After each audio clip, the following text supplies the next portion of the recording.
Of course.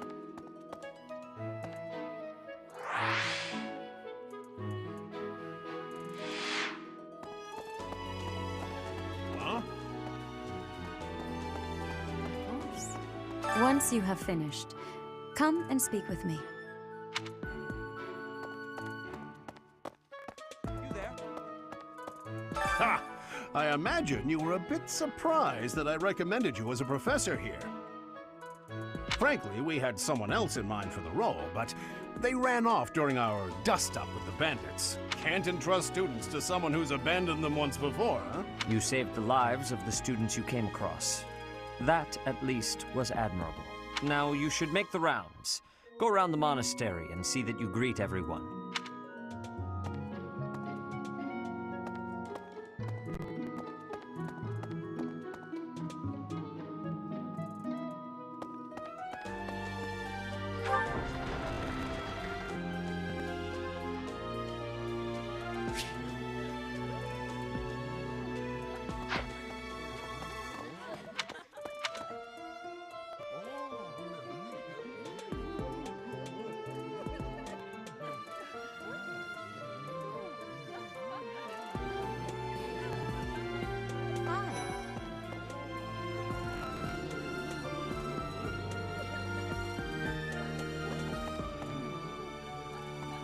So, you've accepted a teaching position here. Pity. I was hoping you would lend your strength to the Empire. I never properly introduced myself, did I? My name is Edelgard von Hresvelk. I am the princess and heir apparent of the Adrestian Empire. I wonder if you'll be tasked with leading the Black Eagle. I hope you've had a chance to meet everyone. Would you like to know more about any of the Black Eagles? Me? Well, some think I'm a bit distant, arrogant even, but there's little to be done. One day I must rise to become Adrestia's next emperor. What else? Well, it seems to me that we may have similar personalities.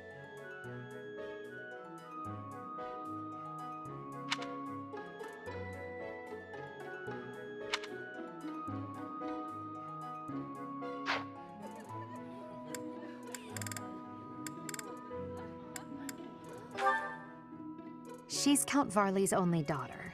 I suppose you could say she's a bit eccentric, but she seems like a gentle soul. I believe she's shut herself away in her quarters and doesn't care to leave, but don't worry, I'll make sure she finds her way to class.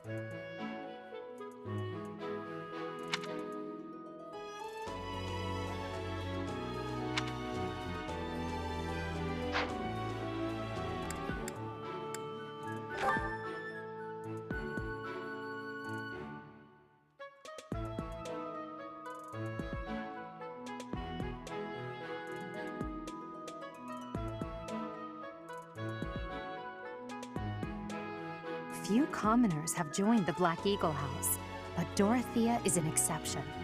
She's a songstress from a famous opera company in the Empire. I'm not entirely sure what brought her to the Officers' Academy.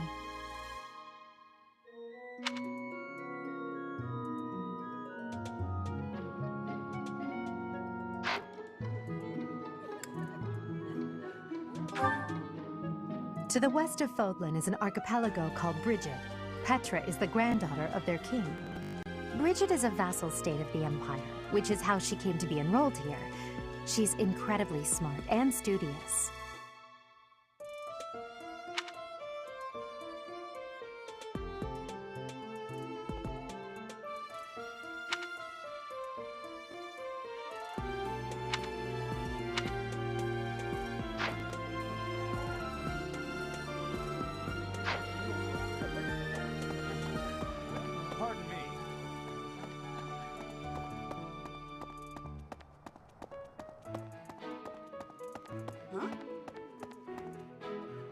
Pardon me. Yes.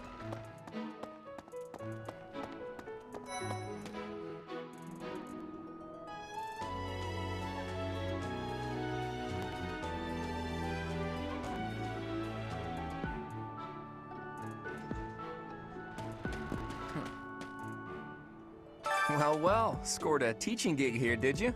Talk about a great first impression. I'm from the ruling house of the Leicester Alliance, but don't worry too much about all that madness.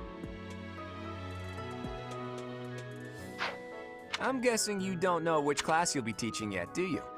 I bet you'd like ours. We're not as difficult as the other two. Have you met the folks from the Golden Deer House yet? Care to know more about anyone?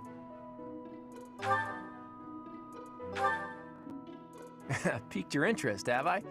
As luck would have it, I'm pretty curious about you as well. But what's life without a bit of mystery? Let's just spend the next year or so learning about each other little by little.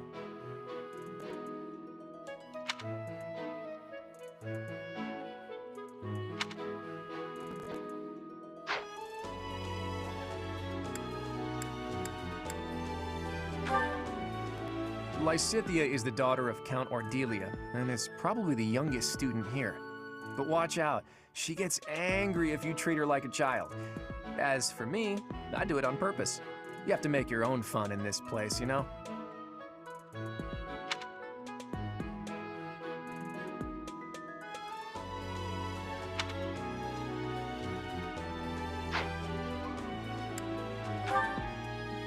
Marianne is Margrave Edmund's daughter, and that's pretty much all I know about her. She doesn't interact much with other students, so I wouldn't be surprised if a lot of folks here have never even heard her speak.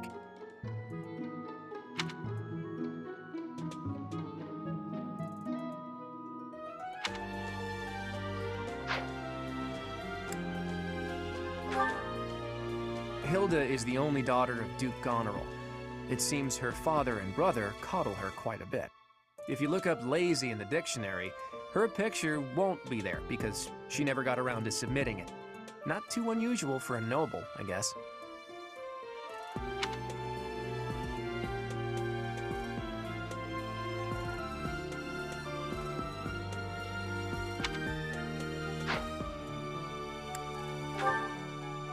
Leone enrolled because she wants to be a mercenary. I think she said that her father is a hunter. She's pretty blunt and as stingy as they come. A habitual saver, too. I think she's hoping to repay her village for helping to send her here.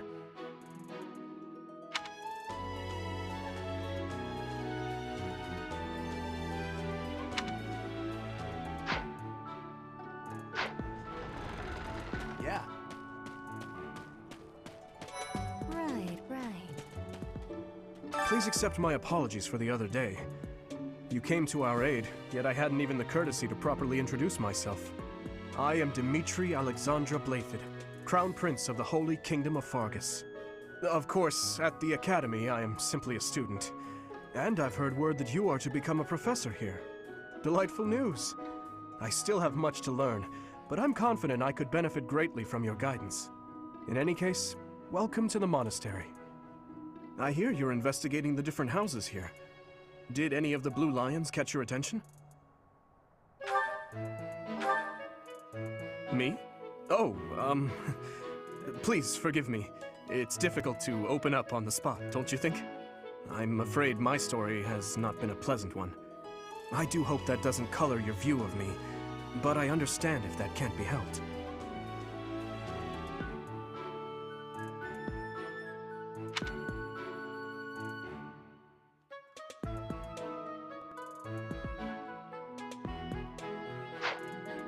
Hello. I hear she was born to imperial nobility, but a twist of fate brought her to the kingdom. She may seem carefree on the surface, but she's actually a kind soul who pays careful attention to everyone around her.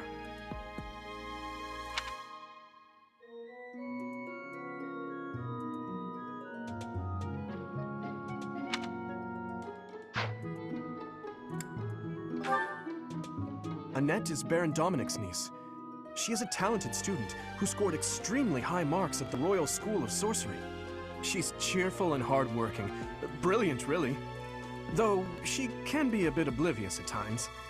I hear she caused an explosion in the kitchen last night.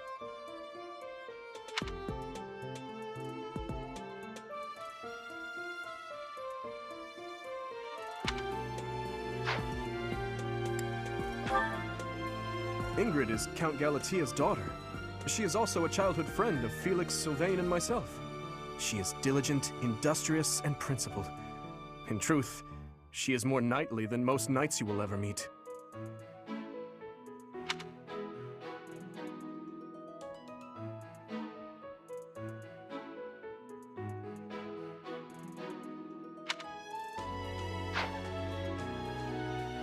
I appreciate your effort.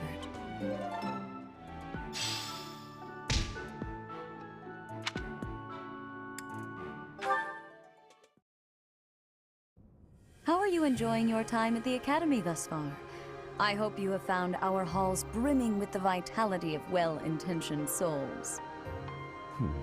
I suppose it is time for you to take charge of one of our 3 houses of students. I must note that I am personally against entrusting someone as lacking in trackable history as yourself with such a task. But it is as the Archbishop desires. The Black Eagles, the Blue Lions, and the Golden Deer. All so different. I hope you've made it a point to get to know each of them. Since you are new here, we have decided to allow you first pick. Manuela and I will take charge of the remaining 2 houses.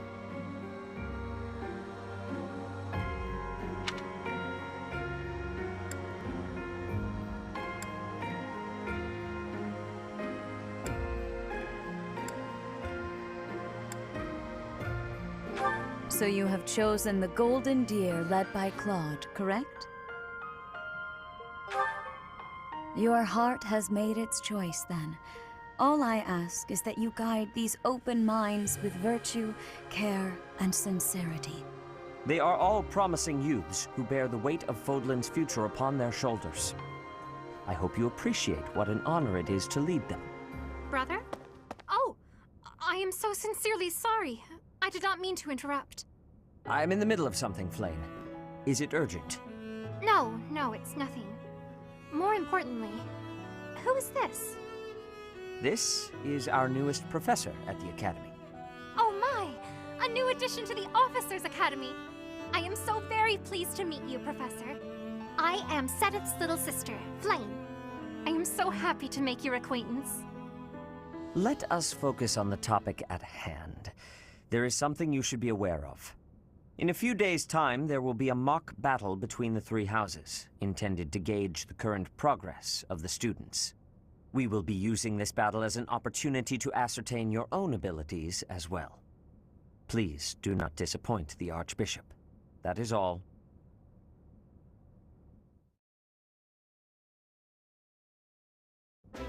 Wait, what? Are you really our new homeroom professor? Is that true? You aren't quite what I had pictured. Oh, sorry, I didn't mean that the way it sounded. I was sure you'd be roped into joining the Knights. Don't tell me. You chose this class just to get to know me better, right? I'm flattered, really. Whoops. Now that you're our professor, maybe I should choose my words more carefully. Oh, well then, since we're pretty close in age and all, I suppose formalities aren't all that necessary. One must truly marvel at the exceptionality of this appointment.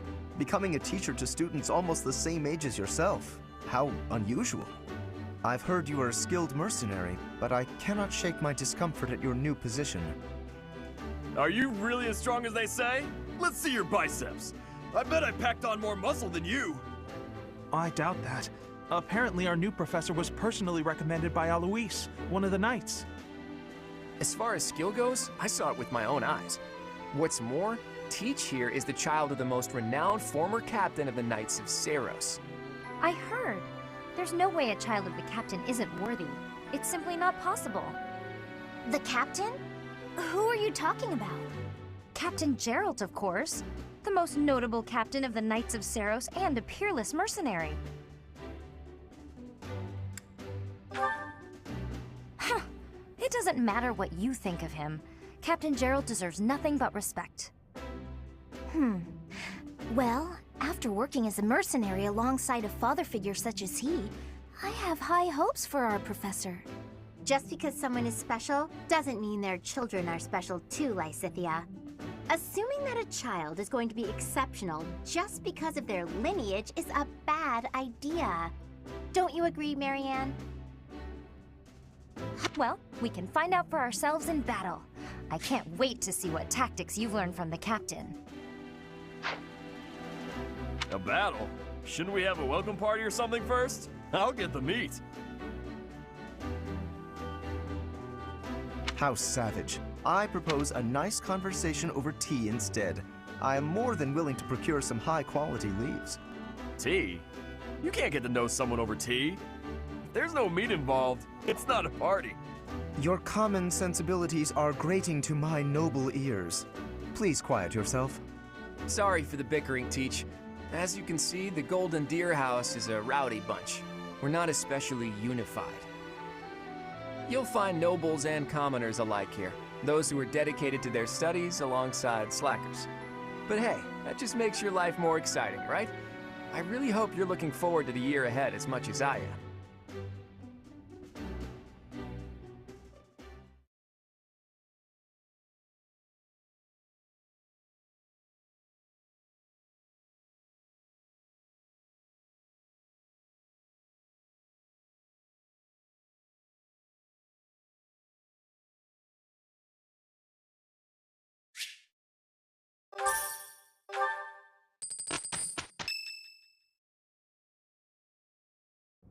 Say, while you're here, I'd like to use this device I designed to determine whether the power of a crest resides within you. Won't hurt a bit. Promise. You don't know about crests? Well, allow me to tell you everything, absolutely everything about them. Is your calendar clear? This will take a while. Crests are a fascinating topic. But before one can dive deeply into said topic, one must first understand what crests are. They are power incarnate.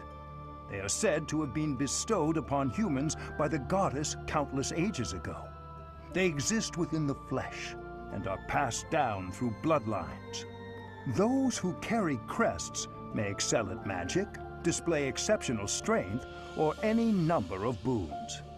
Each crest has its own power, the nature of which is beyond mortal understanding. For now. I suspect as much, yes.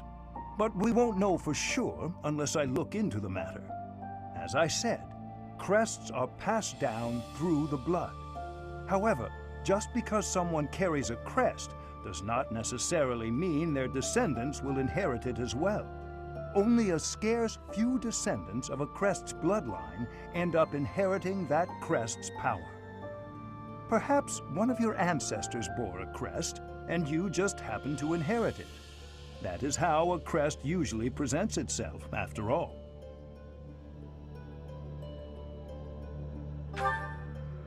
Yes, of course. I'll get to the bottom of it straight away.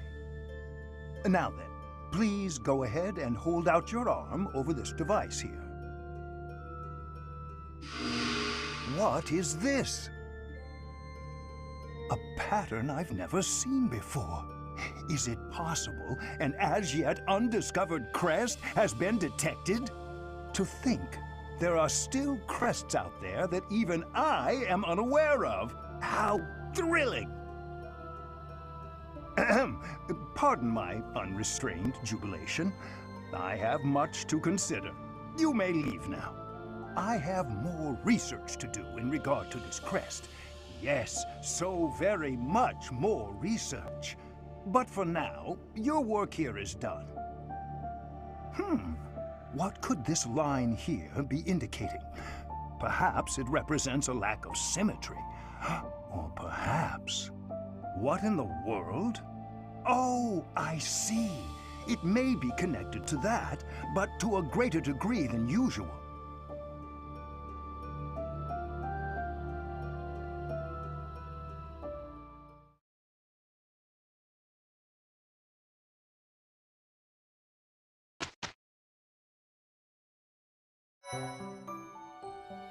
With each moon, professors of the Officers' Academy receive a schedule for the month ahead. It notes the days on which events and missions will take place that month. Pay careful attention to your schedule, so that you may thoughtfully plan what you intend to do each month and when.